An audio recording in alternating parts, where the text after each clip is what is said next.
Assalamualaikum warahmatullahi wabarakatuh.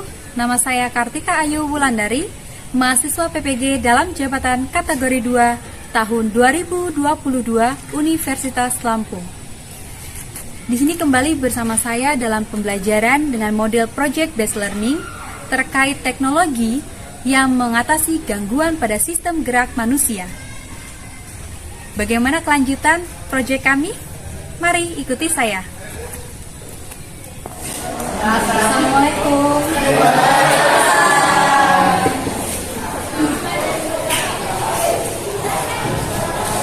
Siap, gerak. Ucapkan salam.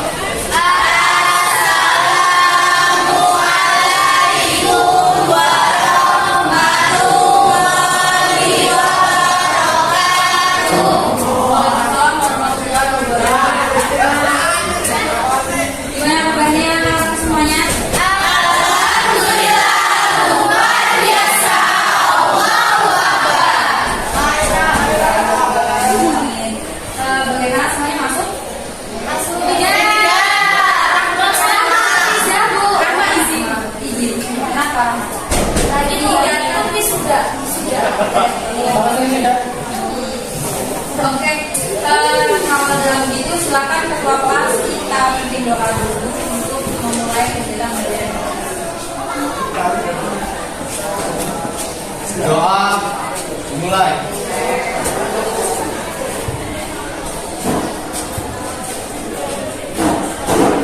Selesai. Memang segala sesuatu kegiatan kita harus memulai dengan doa agar semuanya dapat berjalan dengan lancar. Masih ingat dengan kegiatan kita hari ini? Masih. Harus tetap semangat. Oke, untuk mengawali kegiatan kita yang menyenangkan ini,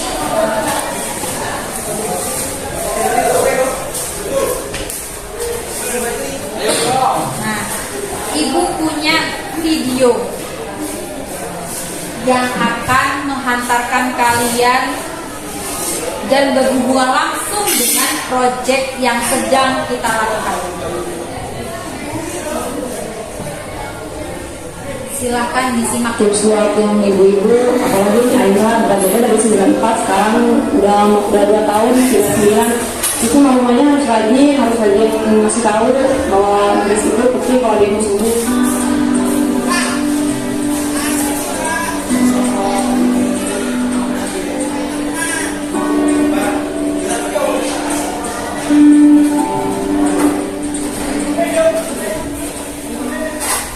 Pertamanya awalnya suka baju itu suka ke bawah, terus ada pungguk kayak onta. Kalau dari saudara sih pada nangis ya, kadang-kadangnya masuk pada semua kok ada penyakit kayak begini gitu. Tapi saya semangatin, enggak kok kita bakal sembuh. Karena tulangnya masih muda, umurnya masih bisa disembuhin. Saya semangatin diri saya sendiri aja ke saudara-saudara saya kayak kasih tahu. Dulu ketemu nggak apa-apa ini mah, katanya aman. Kok makin lama kok makin besar penduduknya. Jadi saya searching di Google, akhirnya kesini.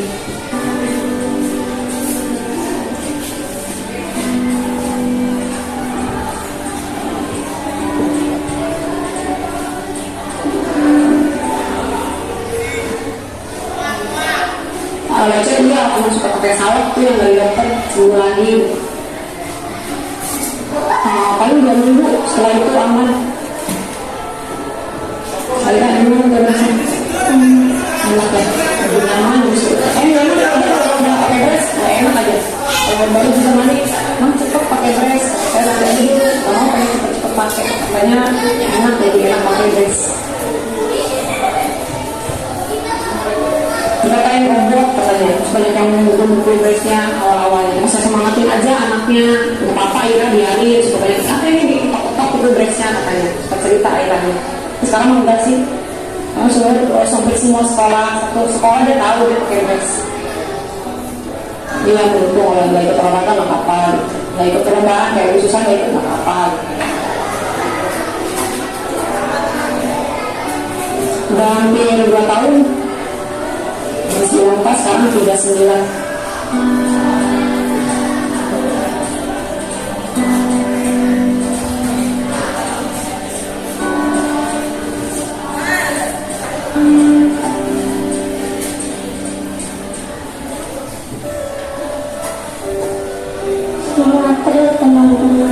Oke, beratnya jangan itu derajat Ya.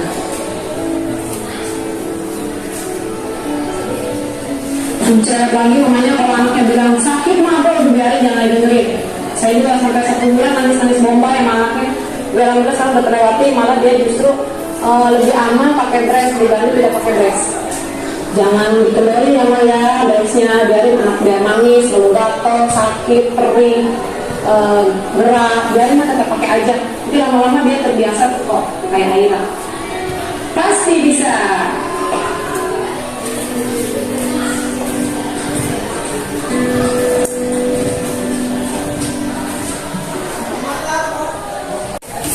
Oke, setelah kalian menyaksikan video tersebut, coba kita lekas berpikir, bagaimana tanggapan kalian terhadap gangguan skoliosis yang nampak pada video tersebut? Sedih,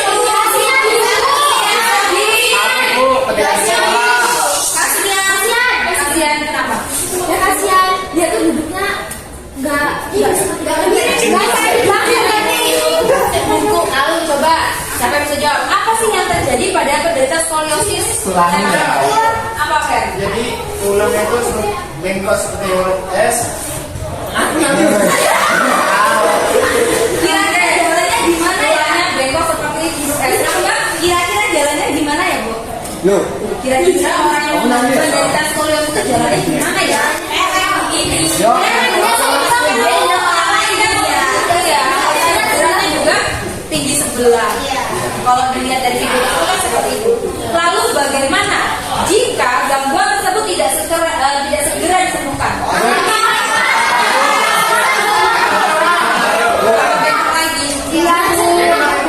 Derajatnya nambah. Oke.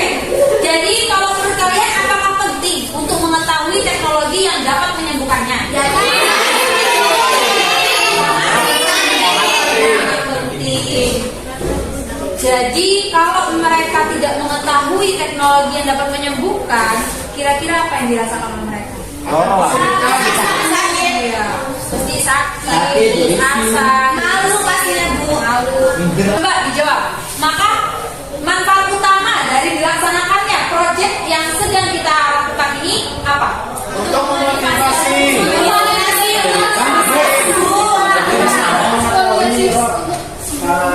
Kan penyembuhan modern yang Untuk mengetahui untuk kata kita untuk mengetahui metode penyembuhan yang lebih modern. Coba lagi dari manfaat apa yang kamu munculkan dari hasil proyek kamu nanti? Memotivasi orang untuk sembuh. Apa hal yang paling memotivasi kelompok kalian untuk menyelesaikan proyek ini dengan hasil yang baik? Apa yang jadi motivasi, jadi semangat kalian untuk melaksanakan proyek ini dengan sebaik-baiknya? Karena ini sangat membantu bagi seseorang yang punya ini masalah. kebetulan kelompok kami membahas tentang skoliosis.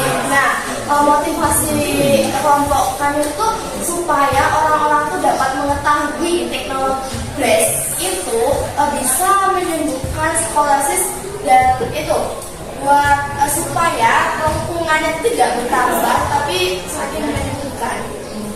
Oke, good. Berarti itulah mengapa kita harus semangat untuk menyelesaikan proyek kita dengan sebaik-baiknya, karena ternyata proyek yang kita laksanakan itu memiliki manfaat yang sangat bagus, sangat baik untuk para penderita gangguan sistem mental.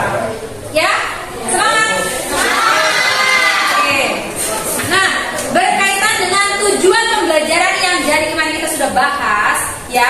Kemarin kalian sudah menjalankan bagian dari tujuan pembelajaran, yaitu mengumpulkan data dan informasi terkait teknologi yang digunakan dalam mengatasi gangguan sistem gerak melalui wawancara dan studi literatur. Nah, hari ini kita akan melaksanakan tujuan pembelajaran yang selanjutnya, yaitu kalian akan menganalisis data dan informasi terkait teknologi yang digunakan dalam mengatasi gangguan sistem gerak. Ya, betul. membuat sketsa dari bentuk video yang didasari infografis yang sudah kalian buat dalam bentuk laporan akan diubah menjadi bentuk video yang nantinya akan kalian rekam, kemudian kalian publikasikan ke media sosial. Oke? Oke.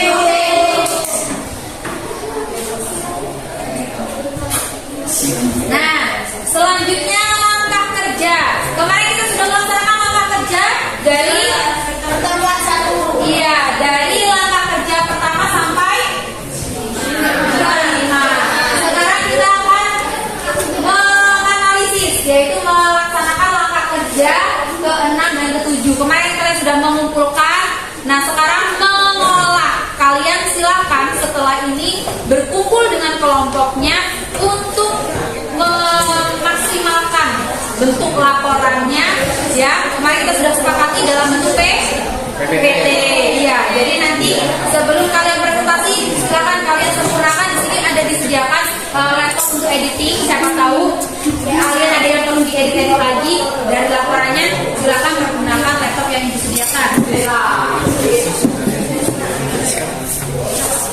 Ya, silakan persiapkan kelompokmu untuk memaparkan hasil analisis data dan informasi yang diperoleh. Rancanglah sketsa video yang akan kalian buat berdasarkan infografis yang telah dibuat dan presentasikan hasil rancangan sketsa video kelompokmu. Di sini sudah ada rubrik penilaian laporan. Nah, ini laporan yang akan kalian tampilkan. Nanti penilaiannya didasarkan oleh standar ini. Jadi mulai dari aspek yang itu ada sumber eksplorasi data, di mana ketepatan materinya sesuai nggak dengan temanya, kemudian format laporannya. Oke?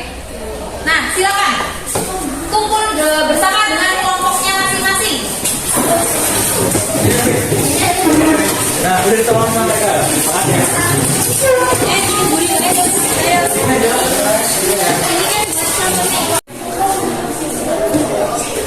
Oke, sudah siap semuanya? Ya. Di sini Ibu berikan panduan kegiatan yang kedua ini, yang tadi sebelumnya sudah Ibu jelaskan.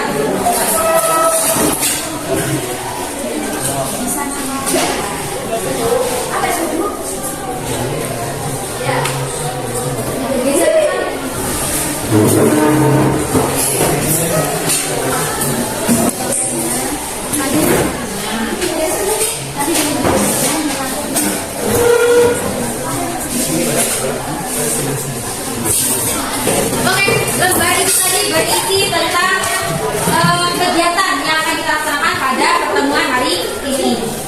Silakan kalian sempurnakan lagi laporan yang akan dipresentasikan dan juga silakan ditentukan siapa yang akan maju presentasi di depan.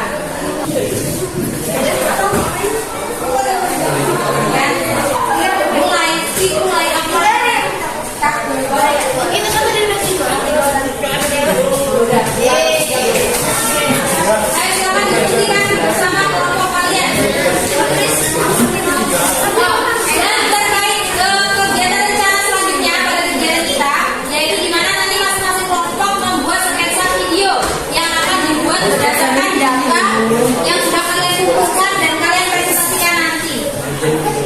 Nah, di sini ini sama dengan yang lembar kegiatan tadi, di mana ada rubrik penilaian video. Aspek yang dinilai itu sudah tampak semua di situ. Ada aspek kesesuaian tema. Jadi materi video yang nanti akan di-take itu harus sesuai dengan tema kelompok kalian. Ada rubriknya di situ. Skor 4 untuk materi video yang sangat sesuai dengan tema. Skor 3 jika hanya cukup sesuai. Skor 2 kalau kurang sesuai, dan kalau tidak sesuai sama sekali itu skornya 1. Begitu juga dengan kejelasan alur video. Jadi video yang dibuat alurnya harus jelas. Kalian membicarakan tentang apa, mulai dari mana, apa yang kemudian dikatakan, itu semuanya alurnya harus jelas. Kemudian estetika. Nah, ini juga tidak kalah penting. Estetika itu berarti mencakup keindahan keindahan video kalian. Dimana video harus enak dilihat, enak dipandang, kemudian kesesuaian suara dan gerakan itu harus sesuai. Misalkan suara kalian belum kedengeran tapi mulut kamu sudah berbicara, itu berarti tidak sinkron antara audio dengan tampilan. Teknis komposisi editing, misalkan pada video tersebut ditambahi dengan tulisan-tulisan ataupun teks penunjuk kalian sedang apa, misalkan, atau menjelaskan tentang video tersebut, itu juga akan menambah keindahan dari video dan kejelasan dari video tersebut. Nah, ini adalah rubrik penilaian video. Paham? Paham. Ayo silakan lanjutkan diskusinya. Nanti jika sudah laporannya sudah fix, maka kumpulkan di laptop utama. Kumpulkan ke ibu, nanti kita akan tampilkan melalui laptop utama. Oke?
Video nanti mau bentuknya seperti apa ya Bu? Mau dibuat agak drama-drama kayak gitu, apa mau dibuat hanya menjelaskan, memaparkannya? Nah, itu tergantung dari kreativitas kalian, kelompok kalian. Buatlah seolah-olah orang itu kalau melihat video kalian itu tertarik gitu.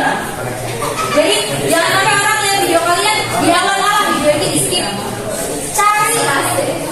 Cari ini poin menariknya dari video kalian itu apa. Jadi Bu, mau saya buat drama pendek ya Bu, yang nanti kemudian ada penjelasan tentang teknologinya. Nggak apa-apa, bagus.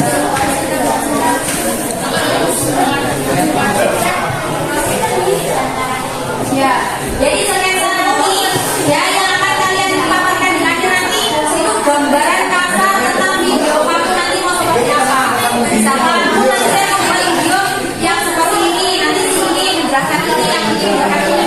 Yang penting jelas, gambarnya jelas. Harapannya keluar dari kelas ini nanti kita sudah siap untuk melaksanakan proyek pengambilan video, karena tag video kan nggak satu kali selesai, pasti ada prosesnya.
Emang samu ke MP loh.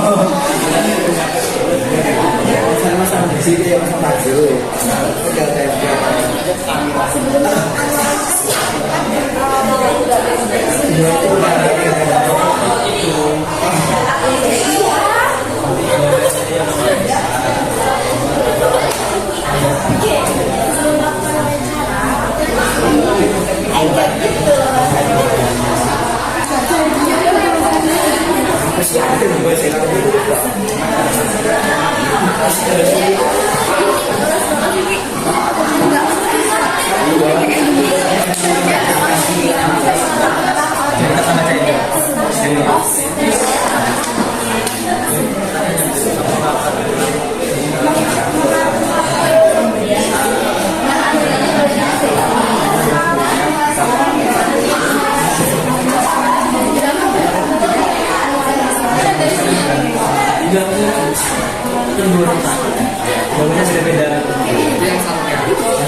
Pulang dapat sebuah sendirinya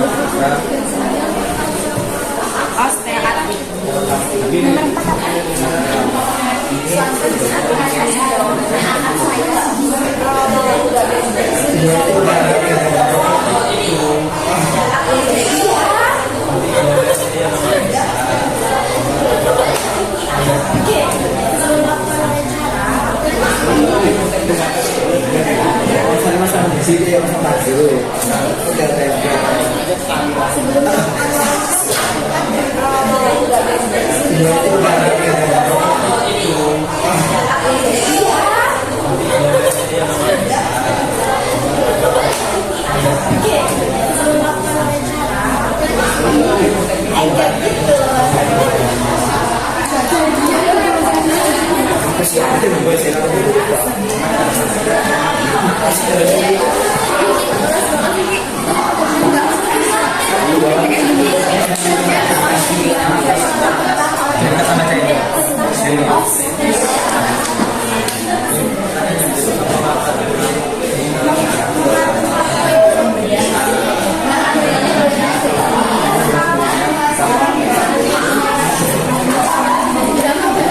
Pulang dapat semua sendiri ya.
siap untuk anggota yang akan menjelaskan di depan. Kita mulai dari kelompok 2, oke? Oke.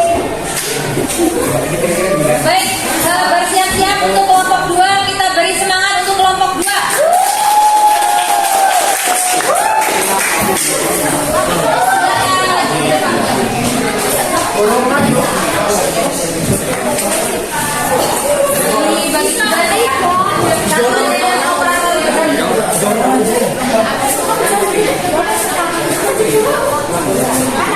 Kalau nggak sendiri tuh,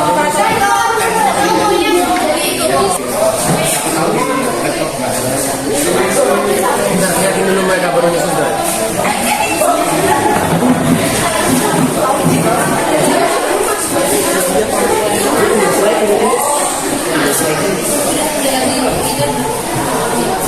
Assalamualaikum warahmatullahi wabarakatuh.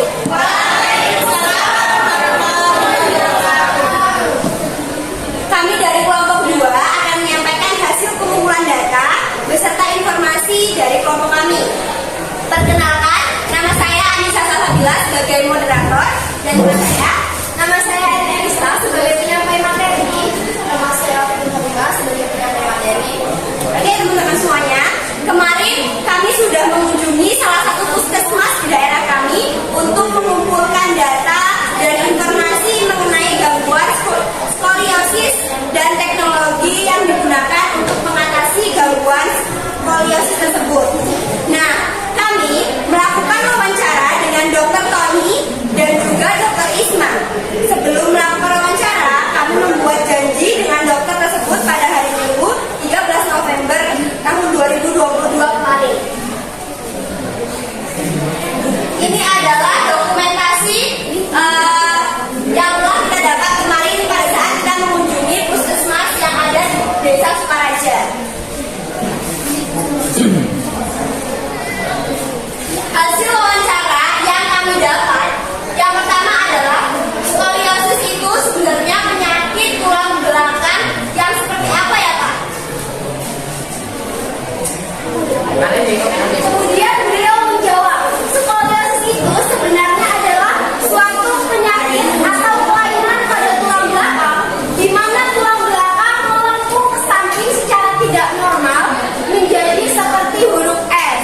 Untuk pertanyaan yang kedua, nah Pak, kalau saja skoliosis tidak diobati atau dibiarkan saja, apa yang akan terjadi? Beliau menjawab, penyakit skoliosis ini kalau sampai dibiarkan saja atau tidak ditangani dengan benar, bisa menambah derajat kemiringan tulang belakang. Nah, ini juga mengganggu kemampuan paru-paru untuk berkembang dengan sempurna. Pertanyaan yang ketiga, kalau penyebab dari penyakit skoliosis ini sebenarnya apa ya Pak? Beliau menjawab, kalau penyebabnya itu bisa saja karena kebiasaan buruk yang sering kita lakukan, misalnya menghilangkan kaki dalam waktu yang lama, mengangkat beban yang berat secara terus-menerus, dan bahkan posisi tidur tengkurap juga bisa mempengaruhi skoliosis. Pertanyaan yang keempat, untuk skoliosis ini sebenarnya masih bisa disembuhkan tidak sih Pak? Beliau menjawab, bisa saja. Misalkan skoliosis ini terjadi pada anak-anak, bisa disembuhkan dengan cara olahraga dan rutin periksa ke dokter. Tapi jika skoliosis ini sudah terjadi pada orang dewasa dan sudah lumayan parah, mungkin cara pengobatannya dengan cara operasi. Kemudian pertanyaan selanjutnya, kalau brace itu sendiri sebenarnya alat seperti apa ya Bu? Kemudian beliau menjawab, brace itu adalah alat terapi yang berbentuk kloset penyangga yang dipasang di sepanjang punggung penderita. Pertanyaan selanjutnya, nah sebenarnya fungsi serta penggunaan dari brace ini apa ya Bu? Beliau menjawab, fungsi dari brace sendiri adalah untuk mencegah terjadinya kelangsungan tulang menjadi semakin parah. Kemudian selanjutnya, untuk pemakaian brace sendiri membutuhkan waktu berapa lama ya Bu? Kemudian beliau menjawab, brace biasanya digunakan sampai selesai pertumbuhan. Jika lama penggunaan brace per hari tergantung pada usia, pertumbuhan kemiringan tulang dan jenis brace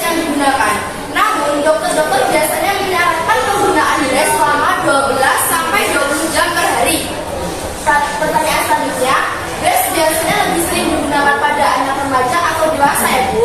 Kemudian beliau menjawab, nah untuk brace sendiri biasanya lebih sering digunakan pada anak-anak atau remaja yang masih dalam pertumbuhan dengan tingkat keparahan skoliosis ringan hingga sedang. Pertanyaan selanjutnya, kalau penderita gangguan skoliosisnya orang dewasa masih bisa menggunakan brace Bu? Kemudian beliau menjawab, untuk penderita skoliosis pada orang dewasa masih bisa menggunakan brace, tetapi tergantung kondisi seberapa besar derajat kurvanya, dan fungsinya hanya untuk membantu menopang tubuh dan mengurangi rasa sakit tulang belakang yang timbul.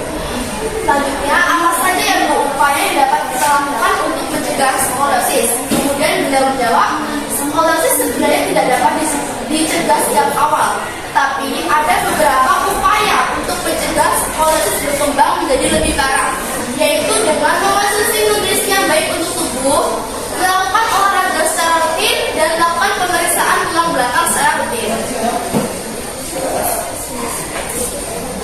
Ini adalah sumber dari literatur yang kami dapat, hasil eksplorasi dari literatur lain yang telah didapat. Jadi, apa itu yang dimaksud dengan skoliosis? Skoliosis adalah kondisi tulang belakang yang melengkung, berbentuk seperti huruf C atau huruf S. Skoliosis umumnya bergejala ringan, namun dapat berkembang menjadi lebih parah seiring pertambahan usia. Kemudian, apa sih penyebab skoliosis tersebut? Pemicu skoliosis adalah kebiasaan buruk yang sering dilakukan sehari-hari, seperti posisi duduk yang tidak baik dan mengangkat beban berat di punggung. Selain itu, ada pula yang disebabkan oleh bawaan lahir dan kelainan pembentukan tulang. Tanda-tanda yang dapat dilihat pada penderita skoliosis adalah bahu tidak rata, salah satu tulang menonjol, dan pinggang atau pinggul tidak rata. Selanjutnya, apa itu teknologi brace skoliosis dan apa tujuannya? Teknologi brace skoliosis adalah konsep yang berfungsi untuk membantu meredakan skoliosis. Bentuk brace ini biasanya berupa jaket kaku yang dilengkapi dengan tali untuk merekatkannya pada tubuh, sehingga bisa menopang tulang punggung agar tetap lurus. Penggunaan brace ini biasanya dilakukan sebagai langkah pertama dalam pengobatan skoliosis. Tujuannya untuk mencegah gangguan skoliosis bertambah parah, sehingga tidak perlu melakukan operasi. Siapa yang perlu menggunakan brace skoliosis? Brace ini biasanya digunakan pada anak-anak atau remaja yang masih dalam masa pertumbuhan dengan tingkat keparahan skoliosis ringan hingga sedang. Sementara itu, penggunaan brace pada orang dewasa jarang dilakukan karena biasanya hanya berfungsi untuk membantu menopang tubuh dan mengurangi rasa sakit tulang belakang yang timbul. Berikut ini adalah kriteria yang skoliosis yang bisa ditangani dengan brace. Yang pertama, tulang yang bengkok berukuran sedang sekitar 20-40 derajat. Yang kedua, bengkok berukuran kecil yang terus mengalami pertambahan hingga sekitar 5 derajat. Yang ketiga, bengkok berukuran lebih dari 30 derajat ketika pertama diketahui. Dan untuk yang terakhir, bengkok tulang diperkirakan akan terus bertambah.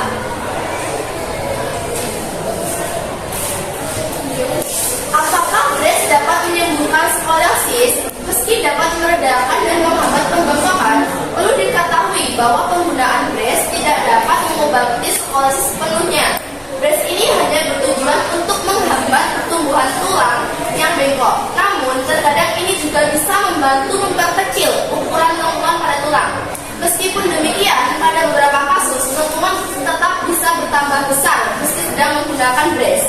Tulang bengkok yang telah mengecil juga masih mungkin kembali membesar setelah penggunaan brace dihentikan. Bagaimana cara kerja brace untuk skoliosis?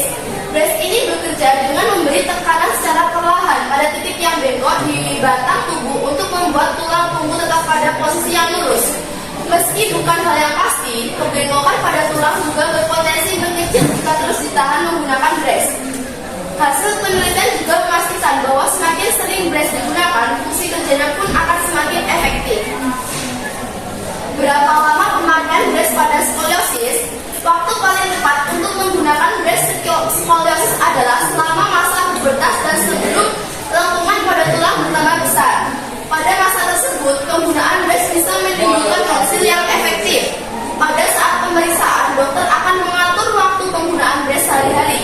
Ini biasanya ditentukan berdasarkan tingkat keparahan, kebengkokan, dan masa pertumbuhan masing-masing penderita. Biasanya dokter akan menyarankan penggunaan brace selama 12 sampai 20 jam per hari. Penggunaan brace ini biasanya baru akan dihentikan saat masa pertumbuhan tulang sudah selesai. Maka dari itu, brace mungkin perlu digunakan selama beberapa tahun. Jadi teman-teman semuanya, itulah hasil wawancara yang telah kelompok kami dapatkan di Puskesmas kemarin. Terima kasih atas partisipasinya. Saya akhiri, wassalamualaikum warahmatullahi wabarakatuh. Waalaikumsalam warahmatullahi wabarakatuh. Yuk, kita mulai untuk kelompok 2. Oke, dari hasil wawancara dan pengumpulan data melalui studi literatur, kelompok 2 datanya Ibu anggap sudah valid. Jadi untuk data yang sudah kalian kumpulkan ini, yang dianalisis ini sudah cukup bisa untuk dibentuk ke dalam video kalian. Jadi silakan mulai merancang sketsa videonya. Oke, kita lanjutkan untuk kelompok selanjutnya.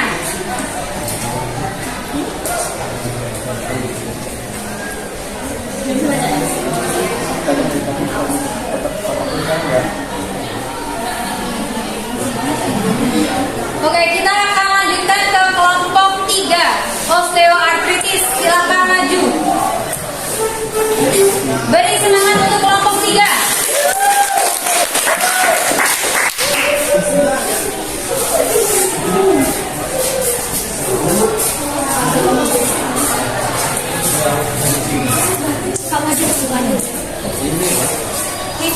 Oke, silakan mulai. Halo semuanya. Kami dari kelompok 3 akan menjelaskan proyek yang sudah kita kerjakan pada minggu lalu, yaitu tentang osteoartritis. Jadi, sebelum kita memaparkan tentang osteoartritis, izinkan kita untuk memperkenalkan diri. Nama saya Sri Wahyudi Utami sebagai moderator, dan teman saya, nama saya Safia. Jadi terlihat di sini ada tulang yang mengalami osteoartritis, yaitu dia mengalami retak-retak dan tulang bawahnya itu mengalami penipisan. Jadi terlihat sangat berbeda bukan antara yang normal sama yang osteoartritis? Ya, beda.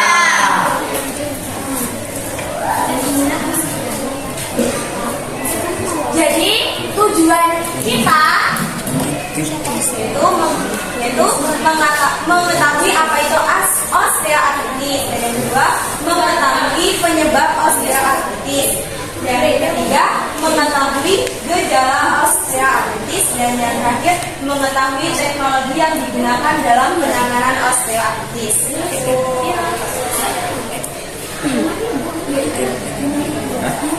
Nah, jadi kemarin kita juga sudah melakukan wawancara, yaitu di Puskesmas Sukaraja.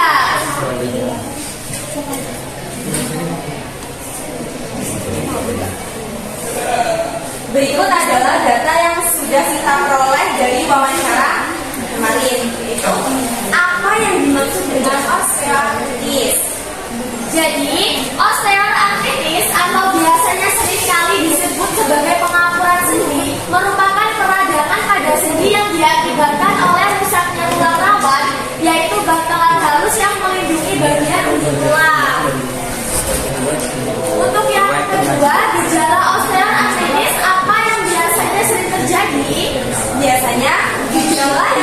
terjadi, yaitu seperti nyeri pada persendian, pembengkakan di sekitar sendi, sendi terasa kaku, munculnya taji atau tonjolan di sekitar sendi. Selain itu, saat digerakkan sendi akan menimbulkan bunyi klik atau retakan. Nah, dan pertanyaan yang ketiga, suatu masalah pasti mempunyai penyebab tertentu. Lalu, apakah penyebab terjadinya osteoartritis? Jadi, penyebab terjadinya osteoartritis umumnya dipengaruhi oleh bertambahnya usia. Karena seiring bertambahnya usia, biasanya sendi akan menjadi lebih kaku dan tulang rawan akan lebih rentan kehilangan pelumas alami, sehingga menyebabkan rusaknya bantalan halus pada ubud tulang yang menimbulkan rasa nyeri dan kaku pada penderitanya.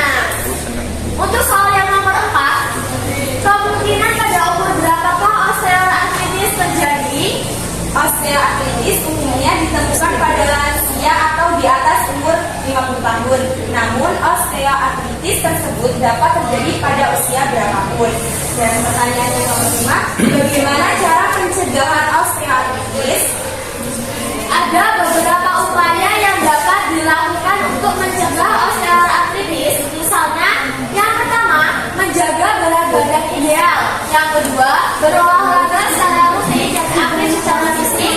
Yang ketiga, menjaga postur tubuh saat duduk atau berdiri. Dan yang keempat, melakukan peregangan otot setelah duduk dalam waktu yang lama. Dan yang kelima, beristirahat yang cukup dan teratur. Untuk yang terakhir, berhati-hati dalam berjalan dan berkendara untuk menghindari cedera sendiri. Apakah osteoartritis dapat disembuhkan? Hingga saat ini, osteoartritis belum bisa disembuhkan sepenuhnya. Ketika sendi dan tulang telah meradang dan rusak, fungsinya pun akan terganggu. Meski demikian, pengobatan bisa dilakukan untuk meringankan gejala kondisi tersebut dan mengurangi kerusakan pada sendi agar tidak semakin parah. Teknologi apa yang digunakan dalam penanganan osteoartritis? Jadi teknologi yang dapat digunakan yaitu bedah lutut robotik atau injeksi. Apakah orang yang menderita osteoartritis harus melakukan bedah robotik atau injeksi? Untuk menderita osteoartritis tidak harus melakukan pembedahan atau operasi apabila kondisi tidak parah atau masih memungkinkan. Contohnya, penderita hanya memerlukan terapi. Apakah bedah robotik ini dapat 100% menyembuhkan osteoartritis? Jadi, hingga saat ini osteoartritis belum bisa disembuhkan sepenuhnya. Operasi ini hanya dilakukan terhadap satu sisi yang terasa nyeri, sehingga hanya memperlambat OA. Tetapi meskipun begitu, resiko untuk kambuh lagi di satu sisi yang lain sangat kecil. Dan untuk yang terakhir, keunggulan apa yang terdapat pada bedah robotik tersebut? Itu proses penyembuhannya yang lebih cepat. Yang kedua, luka operasinya lebih kecil dan tidak mudah terlihat. Yang ketiga, resiko terjadinya komplikasi operasi lebih rendah, misalnya infeksi pada luka operasi. Yang keempat, lebih sedikit rasa nyeri dan kehilangan darah. Dan yang terakhir, hasil operasi yang lebih baik.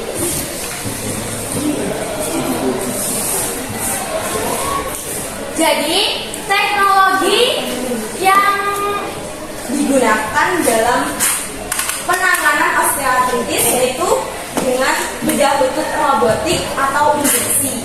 Jadi teman-teman sekalian, ada yang tahu nggak sih apa itu bedah lutut robotik atau injeksi? Jadi bedah lutut robotik atau injeksi merupakan teknik terbaru. Bedah ini dilakukan dengan hanya memperbaiki atau memotong bagian sendi yang rusak. Maka pembedahan yang dilakukan pun berukuran kecil. Penempatan implant pun sangat akurat karena menggunakan teknologi yang canggih. Sebelum melakukan bedah robotik, dokter akan melakukan CT scan untuk mengetahui seberapa besar dan mana kerusakan dan seberapa besar implant yang akan ditanam. Pembedahan robotik ini menggunakan teknologi tangan robotik yang menggunakan sayatan sangat kecil yang dihubungkan fibrillability kesurgeon.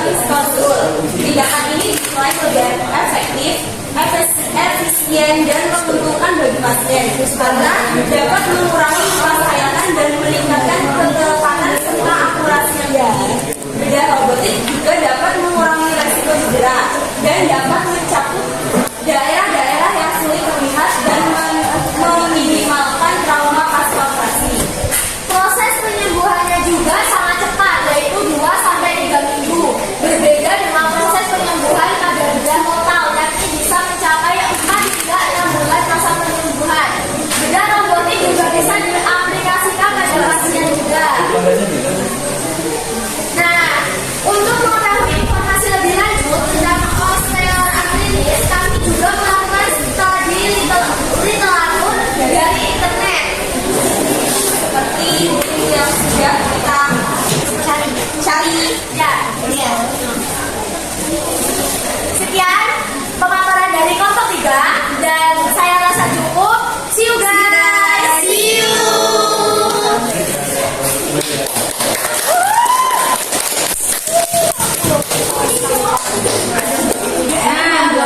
Setelah kelompok 3, kita akan melanjutkan ke kelompok 1.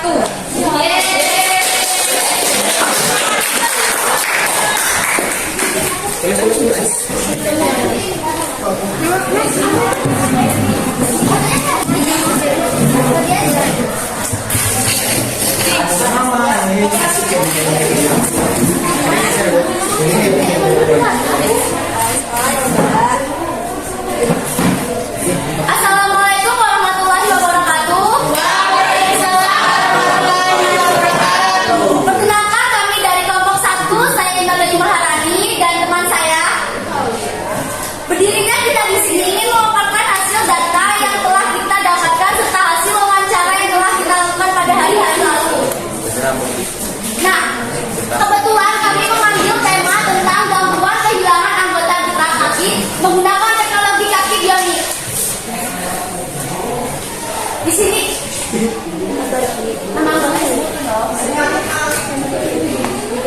Nah, di sini anggotanya kelompok 1 Amelia Sayeti, Deva Aulia, Dimas Rama Saputra, Ferdi Setadraya, dan Indah Maharani. Nah, kaki adalah penopang tubuh kita. Kehilangan anggota gerak kaki merupakan sebuah peristiwa yang sangat tidak diinginkan oleh semua manusia.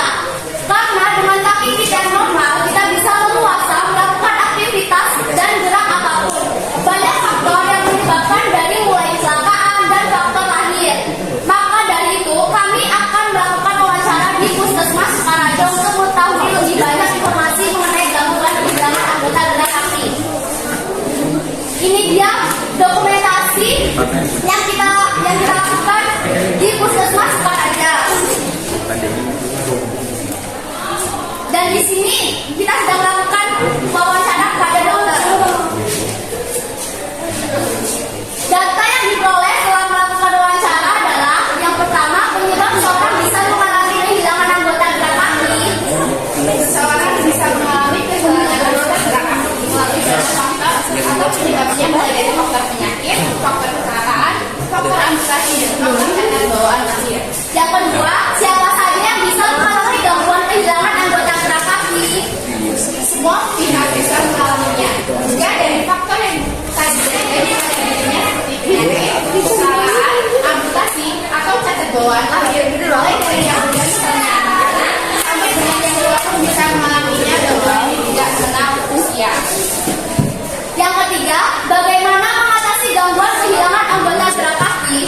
Langkah yang pertama yaitu melakukan pertolongan dengan membawanya ke rumah sakit, puskesmas, atau yang lainnya, dan melakukan perawatan terhadap kaki yang sakit. Jika sudah tidak memungkinkan untuk dipertahankan, maka akan melakukan tindakan lanjutan yaitu mengamputasi kaki. Cara ini merupakan cara yang paling efektif agar bagian tubuh lainnya tidak terinfeksi.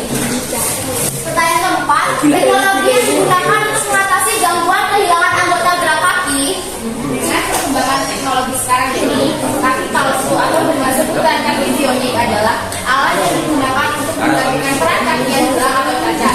Teknologi ini menggunakan komputer yang disambungkan dengan sistem saraf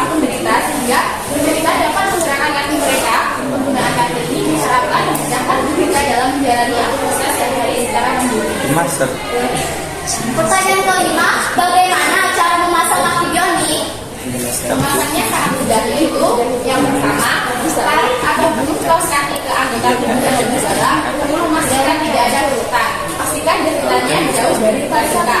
Dan kedua, dorong soket atau lubang ke anggota tubuh yang diamputasi. Dilakukan hingga sisa anggota tubuh sepenuhnya masuk ke dalamnya. Pastikan jika bagian kaki yang tersisa benar-benar masih dengan pas. Yang ketiga, tarik kaos kaki yang dipakai ke atas ringan. Hal ini untuk membantu ringan menuju ke soket suara besar. Yang keempat, gunakan tangan di kedua sisi lutut dan ringan, lalu dorong ringan ke dalam soket luar. Anggota tubuh yang sisa terasa kokoh, serta bagian dalam dan luar soket harus sejajar serta tidak terbelit. Yang kelima, jika alat yang ada memiliki tali, tarik dengan kuat ke atas lutut dan kencangkan dengan aman. Pastikan sekali lagi jika alat yang digunakan kencang dan kokoh sehingga tidak mudah goyah dan berisiko menyebabkan terjatuh. Yang keenam, untuk melepas kaki palsu bukan tali yang diikat. Pegang kaos kaki dengan satu tangan lalu dorong anggota badan yang lain dengan menekan soket bagian luar. Dengan begitu, alat bantu ini dapat dilepas dengan mudah. Pertanyaan ke-6, bagaimana cara merawat kaki dummy? Yang pertama, jaga agar tetap bersih dan kering. Yang kedua, mencegahnya dari air. Dan yang ketiga, simpan di tempat yang benar dan tepat. Yang pertanyaan ke-7, tips agar anggota gerak kaki tetap sehat dan kuat. Tipsnya yaitu dengan olahraga yang rutin dan tidak berlebihan, melakukan peregangan atau pemanasan terlebih dahulu, mengonsumsi susu yang berkalsium tinggi, hidup dengan pola hidup sehat, makan makanan yang bergizi. Nah, di sini ada gambar orang yang sedang menggunakan kaki bionik. Gambar di samping menunjukkan seorang kita ulang. Nah, bisa kalian lihat di sini gambar orang yang sedang menggunakan kaki bionik. Untuk mengetahui informasi lebih lanjut tentang kaki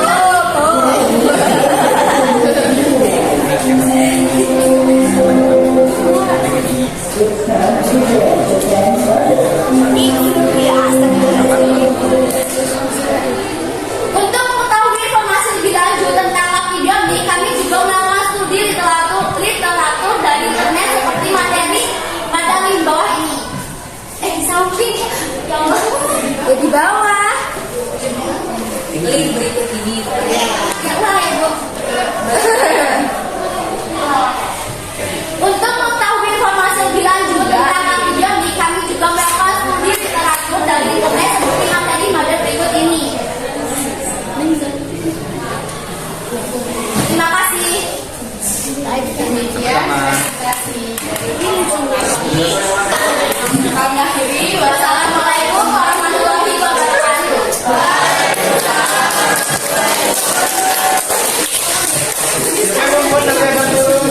Oke, baiklah, kita akan melanjutkan ke kelompok berikutnya. Kelompok terakhir kita atau pamungkas.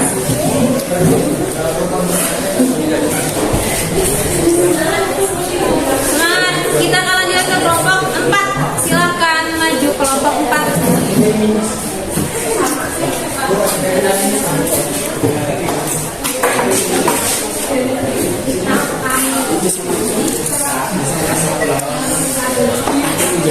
Assalamualaikum warahmatullahi wabarakatuh. Waalaikumsalam warahmatullahi wabarakatuh.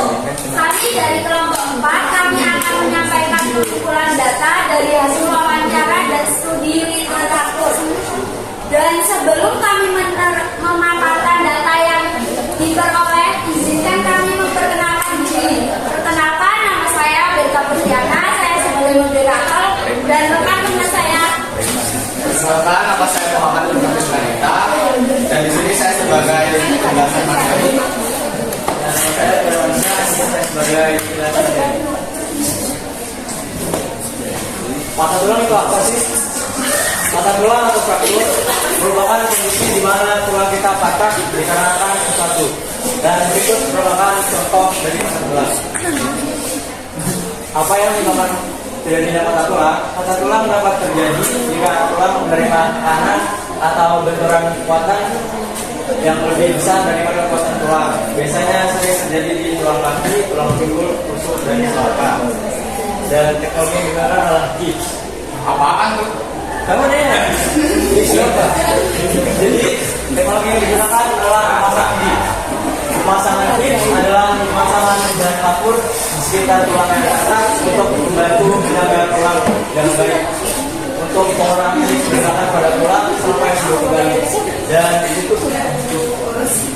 Nah, selanjutnya kami juga mengunjungi rumah sakit Mitra Pusada dan mewawancarai seorang dokter, dan ini adalah hasil yang kami dapat.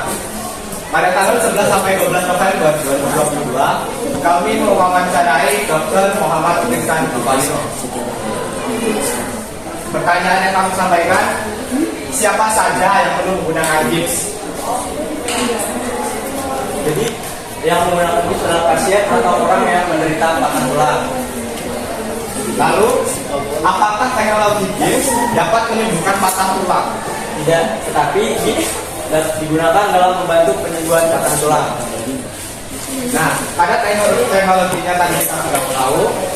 Selanjutnya kita menanyakan apa saja metode untuk penyembuhan patah tulang. Jadi metode yang digunakan adalah pemasangan gips dan operasi. Nah, berapa lama nih penyembuhan patah tulang dengan gips? Gips umumnya digunakan selama 4 sampai 12 minggu tergantung kondisi patah tulang yang dialami.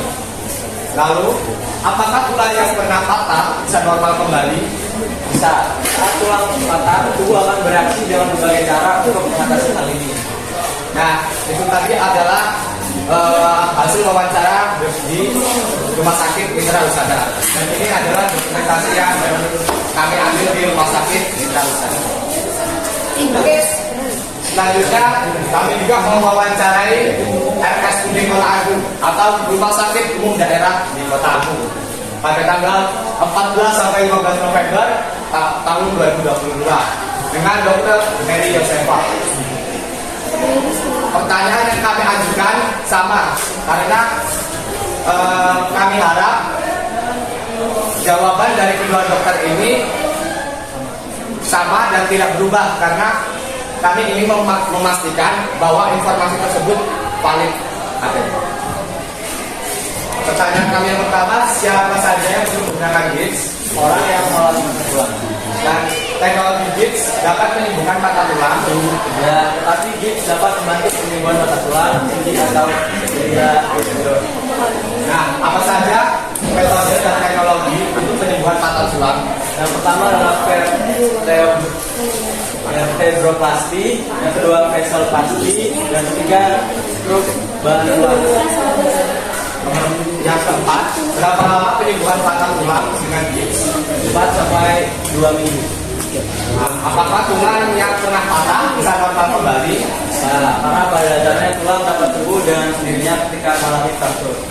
Nah, dari hasil wawancara kami terhadap kedua dokter tersebut, dapat disimpulkan bahwa kedua dokter tersebut memiliki jawaban yang hampir sama.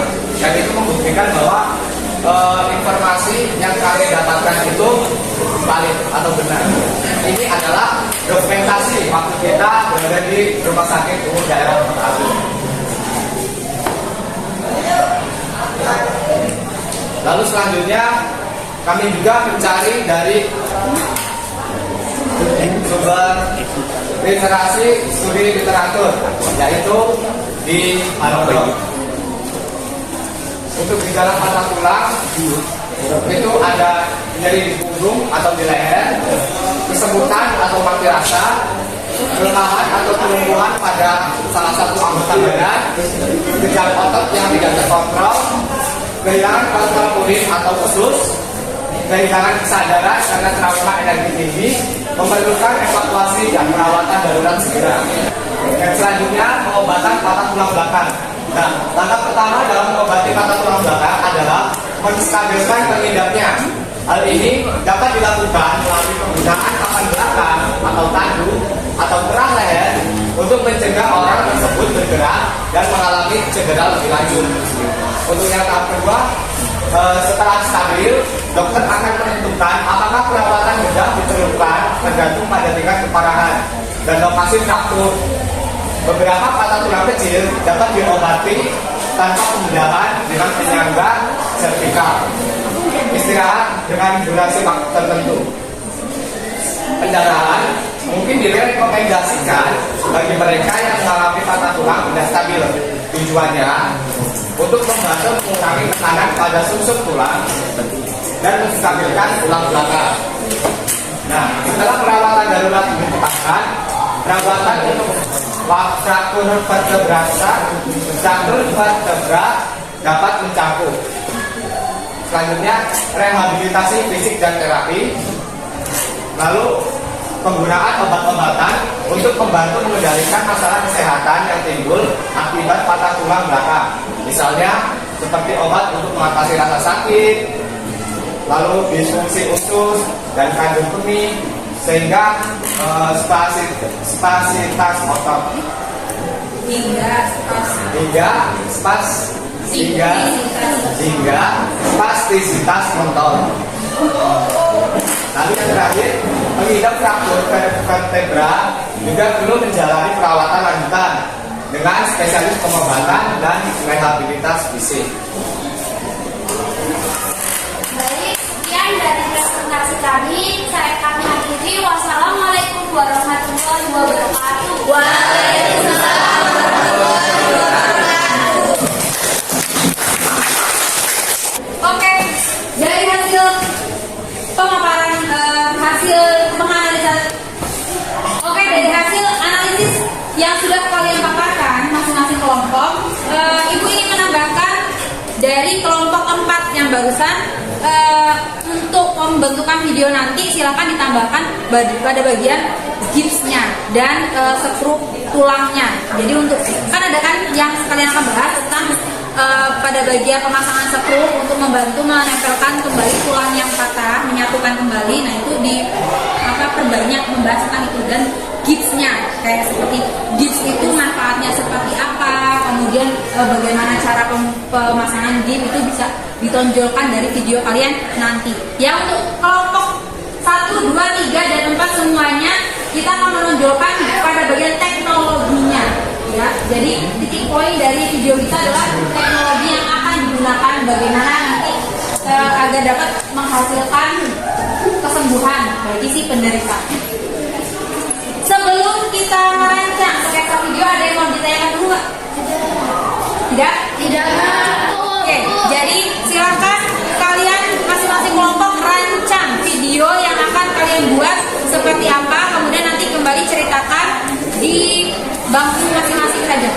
Jadi buat sketsanya agar ibu dapat tahu langkah selanjutnya pada proyek kalian nanti apa. Jadi video rancangannya seperti apa.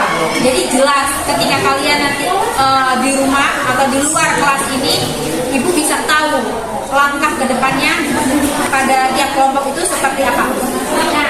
Nah di sini kita akan trik penilaian videonya sebagai acuan kalian dalam merancang sketsa.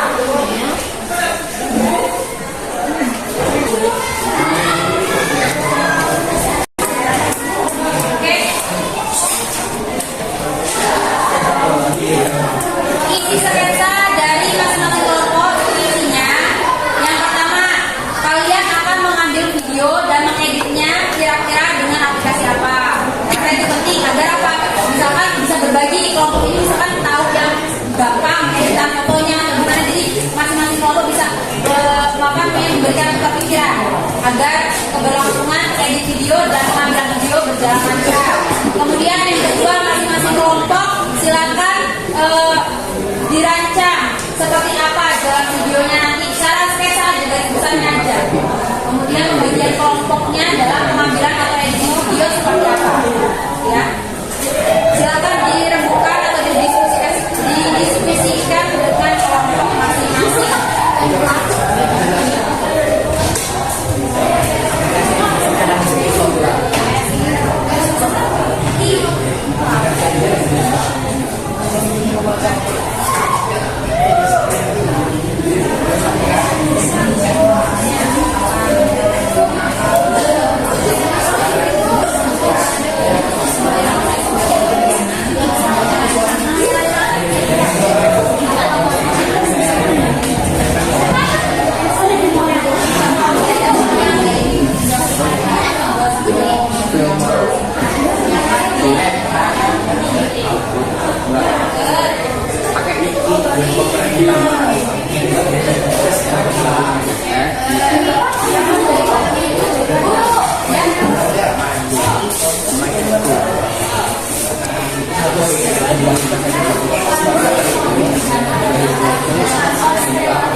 Semuanya teman-teman ya. Jadi semuanya ikut dalam videonya. Jangan cuma berperan di belakang layar.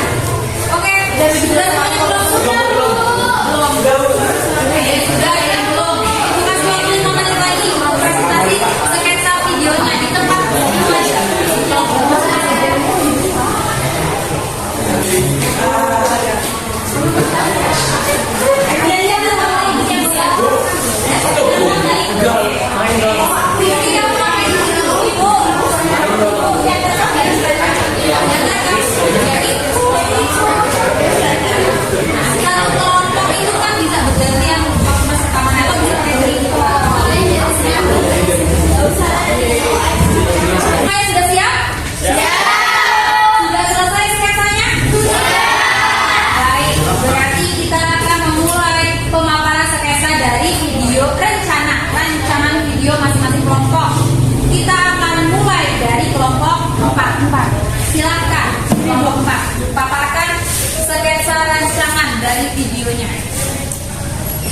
Kami akan melaksanakan proyek pada hari Senin dan Selasa pulang sekolah. Aplikasi yang kita akan gunakan yang pertama KineMaster Filmora Go sebagai aplikasi edit video, dan yang kedua Pixel Lab Photoshop sebagai edit foto. Dan juga kami akan menampilkan contoh pemasangan gips dan pertolongan pertama dan dipublikasikan di Instagram oleh akun Instagram @denka_putri. Oke, good. Kita bisa close. Selanjutnya kelompok 3.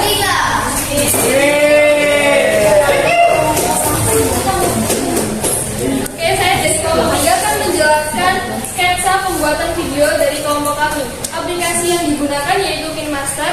Kami akan membuat video sekreatif atau semenarik mungkin agar orang-orang yang melihat video kami akan tertarik dan video kami tidak membosankan. Jadi sketsa atau jalan ceritanya adalah nanti kami akan pada awalnya ingin mengadakan reuni, tetapi mendapatkan kabar bahwa teman kami yaitu Revi menderita penyakit osteoartritis, sehingga kami memutuskan untuk menjenguk Revi. Setibanya di rumah Revi, ternyata keluarganya belum mengetahui penyakit yang diderita oleh Revi. Setelah orang tua Revi menjelaskan keluhannya, ternyata penyakit yang diderita Revi adalah ciri-ciri dari penyakit osteoartritis. Berhubung kita pernah belajar tentang osteoartritis, kita menjelaskan kepada keluarganya dan kita menyarankan operasi bedah robotik atau injeksi.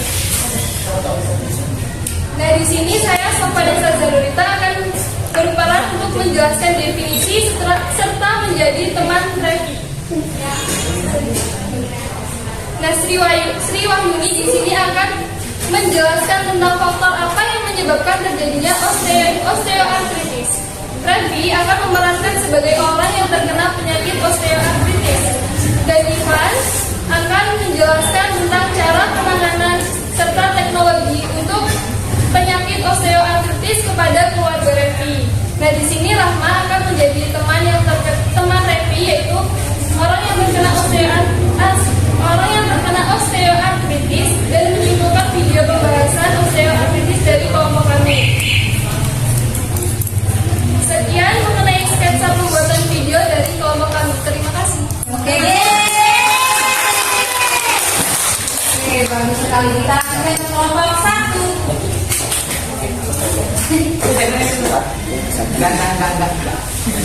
Jadi kelompok kami sudah mendiskusikan dan merencanakan bahwa besok sepulang sekolah kita akan melakukan tag video di Sukaraja, tepatnya di rumah saya.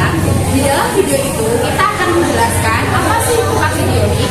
Nah, pengertian kaki bionik ini akan dijelaskan oleh Dimas. Lalu manfaat kaki bionik akan dipaparkan oleh Amel. Selanjutnya, bagaimana sih cara pemasangan kaki bionik yang akan dijelaskan oleh Nadi, dan cara kerja kaki bionik yang akan dijelaskan oleh Ina. Kakak, selanjutnya mulai dari ulangi selanjutnya. Selanjutnya, cara pemasangan kaki bionik akan dijelaskan oleh Ferdi, dan bagaimana sih cara kerja kaki bionik yang akan dijelaskan oleh email. Serta kita juga memberitahukan bagaimana cara merawat kaki bionik yang akan dipaparkan oleh saya sendiri. Jadi keluarkan KMCS yang akan kita laksanakan besok, dan kita akan mengedit video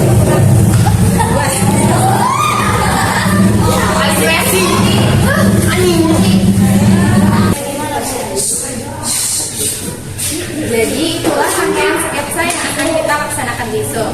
Dan kita akan mengedit video menggunakan aplikasi CapCut karena menurut kita aplikasi ini mudah digunakan. Sekian sketsa yang akan kita lakukan besok. Terima kasih. Baik, akan dilanjutkan oleh kelompok 2. Kalian semangat. Rancangan pembuatan proyek video kelompok 2. Yang pertama, kami akan membuat video pada hari Minggu. Dalam pembuatan proyek video, kami akan menggunakan aplikasi KineMaster dan Capcut untuk mengedit. Yang kedua, kami akan melaksanakan pembuatan video di rumah Riko. Yang ketiga, kami untuk pembuatan isi video, kami akan membuat ilustrasi singkat mengenai skoliosis. Yang keempat, kami akan membagi tugas setiap anggota untuk menjelaskan materi dalam video. Eki sebagai penjelas pengertian skoliosis, Erin sebagai penjelas teknologi brace dan tujuannya, Riko dan Wafik sebagai penjelas cara kerja teknologi brace, dan Nisa sebagai penjelas tentang pengguna brace skoliosis. Oke, good. Baiklah, karena semua anggota kelompok atau semua bagian dari kelompok yang berpartisipasi untuk membuat video sudah memaparkan sketsanya, Ibu harap kalian benar-benar mengerahkan seluruh usaha untuk memaksimalkan hasil proyek kita. Oke? Baik. Sekarang waktunya kita untuk menyimpulkan apa yang dapat kalian simpulkan dari pembelajaran kita hari ini. Jadi siapa yang bisa menyimpulkan kegiatan dari pembelajaran kita hari ini? Oke, baik, silakan. Jadi yang dapat disimpulkan dari kegiatan pembelajaran pada hari ini adalah kami dapat mengetahui pentingnya pengetahuan tentang berbagai macam teknologi yang mengatasi gangguan sistem gerak. Terus kami mempelajari cara menganalisis dan memaparkan hasil eksplorasi data. Dan yang tidak kalah penting juga, kami telah merancang sketsa video yang untuk kami paparkan. Dan terima kasih. Oke, jadi dengan begitu tujuan pembelajaran kita di awal tadi insya Allah dapat tercapai. Bagaimana? Iya, amin. Bagaimana cara kalian gimana? Oke. Jadi tujuan terkait bagaimana kalian dapat menganalisis dan memaparkan data-data hasil eksplorasi kalian itu sudah dapat dipaparkan dengan baik, dan juga kalian sudah belajar bagaimana merancang sketsa video yang akan menjadi proyek kalian selanjutnya. Nah, sekarang saatnya Ibu memberikan umpan balik sebagai bentuk atau wujud dari ketercapaian hasil pembelajaran kita di hari ini. Nah, sekarang siapa yang bisa menjawab? Atau Ibu aja deh yang tanya sama kalian. Mulai dari yang pertama, mengapa kamu memilih tema tersebut pada kelompokmu? Jadi alasan yang mendasari mengapa kamu memilih tema yang diangkat pada kelompok kamu. Coba, Kafi. Jadi kelompok kami mengambil tema patah tulang karena alasan kami untuk menghimbau kepada masyarakat memberikan informasi supaya jika terjadi kejadian patah tulang mereka dapat menangani dengan cara seperti tadi pemasangan bib untuk mengurangi kerusakan patah tulang. Seperti itu. Oke, good. Nah, kemudian Ibu akan kembali bertanya, apa yang menyebabkan penderita mengalami gangguan sistem gerak yang terdapat pada tema kelompokmu? Coba kelompok osteoartritis. Silakan, Sri.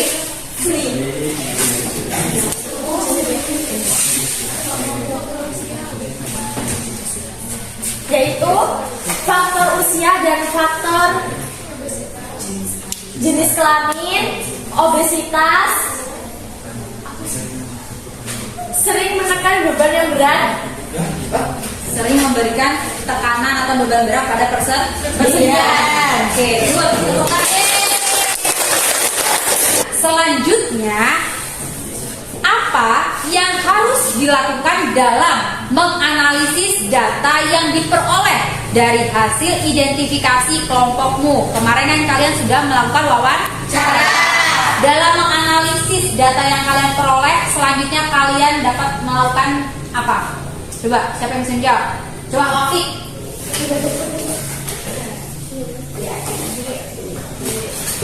Jadi setelah kelompok kami melakukan wawancara, kita juga membandingkan dengan studi literatur dari berbagai sumber lain untuk memperkuat data atau validasi data. Oke, baiklah, Ibu anggap kalian sudah memahami apa yang menjadi tujuan pembelajaran kita hari ini. Oke? Nah, sekarang kita refleksi sejenak. Bagaimana perasaan kalian setelah mengikuti pembelajaran hari ini? Tegang.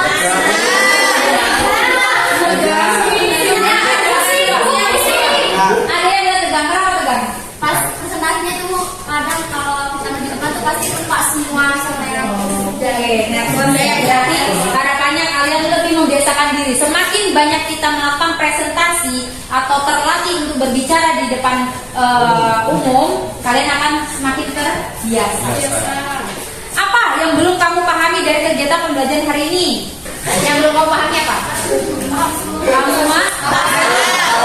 Oke, berarti sudah paham ya terkait tahapan selanjutnya dari proyek kita pun sudah paham? Oke. Kemudian apakah kamu suka dengan kegiatan pembelajaran hari ini? sangat. Oke. Baik, kalau begitu Ibu akan memberikan tanggapan terhadap kelompok kalian. Sebenarnya dalam kegiatan proyek kita semua kelompok Ibu rasa sudah baik. Sudah baik. Cuma tadi yang agak terkendala di kelompok 4 ya. Sedikit masukan dari Ibu, kalau pas pembuatan PowerPoint jangan lupa ketika setiap progres apapun di-save. Jadi dia tidak hilang, atau pada saat memindah data file-filenya itu jangan sampai ada yang tertinggal. Takutnya hilang. Jadi nggak kepegang. Gitu ya. Oke. Good job untuk kita semua. Mudah-mudahan hasil video yang akan kalian buat itu semuanya memberikan manfaat bagi masyarakat umum.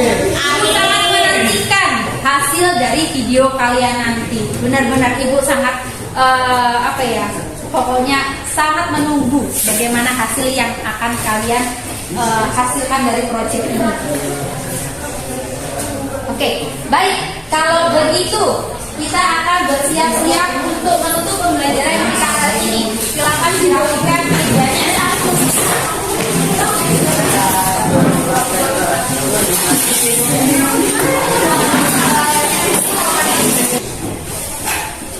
Oke, silakan kepada ketua kelas dipimpin untuk berdoa menutup pembelajaran kita hari ini.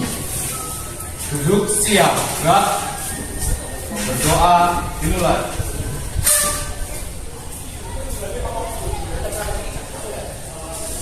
Selesai.